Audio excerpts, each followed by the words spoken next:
The idea of discovering a buried treasure is appealing to just about everyone. Who wouldn't want to just dig down somewhere and find an ancient trove of gold and jewels? You'd be instantly rich.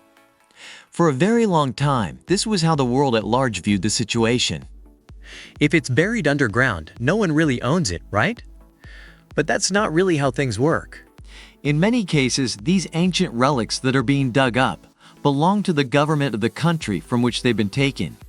The country of Egypt is perhaps most famous for suffering this fate as tomb raiders for decades now have pillaged the country of its ancient history. But they aren't the only ones.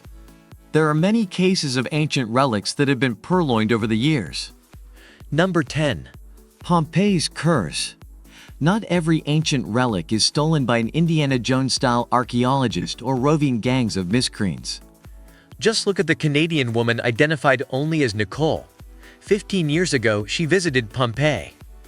At the site, famous for being destroyed by a nearby volcano in a way that nearly perfectly preserved the entire town, Nicole snatched a few mosaic tiles and pottery shards for her own personal collection.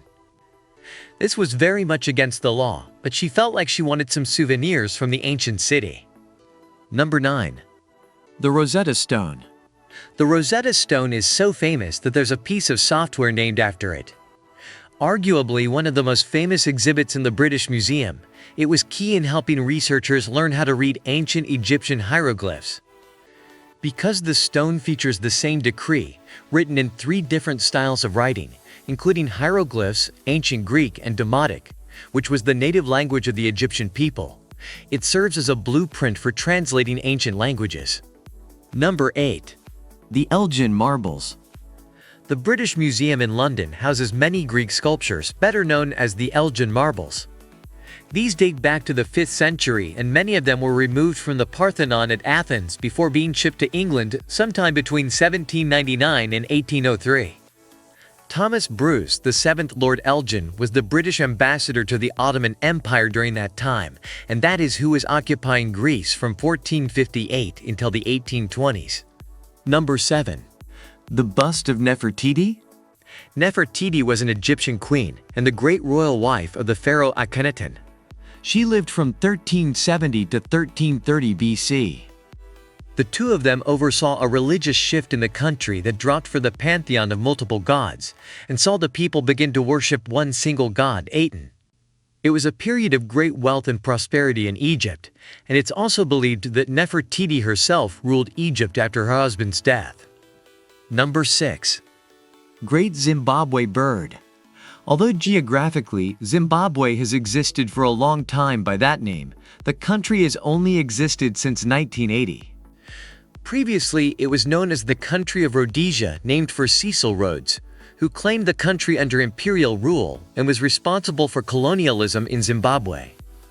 When Zimbabwe was able to achieve independence once again, the country made a special point of tracking down the great Zimbabwe birds. There were 8 of these soapstone statues originally, which come from the ruined city of Great Zimbabwe. Built by the ancestors of the Shona sometime in the 11th century, the massive city covered 1,800 acres. Number 5. Geronimo's Skull. Geronimo was a famous Apache medicine man. He had a knack for military strategy and frequently led raids against Mexican and American forces in the late 1800s. After he was captured, Geronimo was held as a prisoner of war. He died in the year 1909 after more than 20 years in Fort Sill, Oklahoma. Geronimo's story should have ended there, but it did not. There's long been a rumor that members of the Skull and Bone Society were stationed at Fort Sill. The Order of Skull and Bones is one of those secret societies that is associated with Yale University. According to the story, Skull and Bones members dug up Geronimo's grave and stole his skull and some personal artifacts. Number 4. PRs Treasure.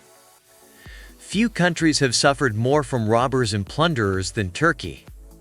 It's been estimated that over 200,000 items have been stolen from dig sites in Turkey and made their way to various museums throughout Europe, including prominent ones such as the Louvre in Paris, as well as the Pergamon Museum in Berlin and the British Museum in London. Number 3. Sarah Bartman. Most of the ancient relics that have been stolen over the years have been just that, relics.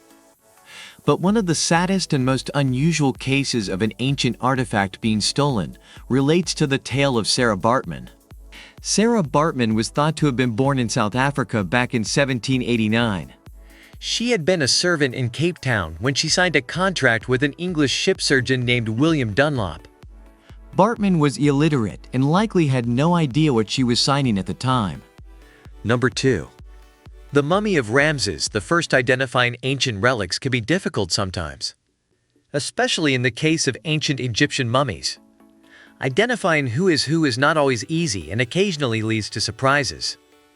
Such was the case when researchers in Niagara Falls discovered that they had the body of Ramses the first. Not only that, he'd been sitting there since the 1860s until he was finally identified in 1999. Number 1. Koh-i-Noor Diamond. One of the most famous diamonds in the world is set into the crown of Queen Elizabeth. The Koh-i-Noor Diamond hails from India and became part of the British crown jewels in the mid-1880s. Before the 1700s, pretty much every diamond in the world came from India. Gemstones were abundant in India, so much so that you could fish them out of river sand rather than go digging for them in mines.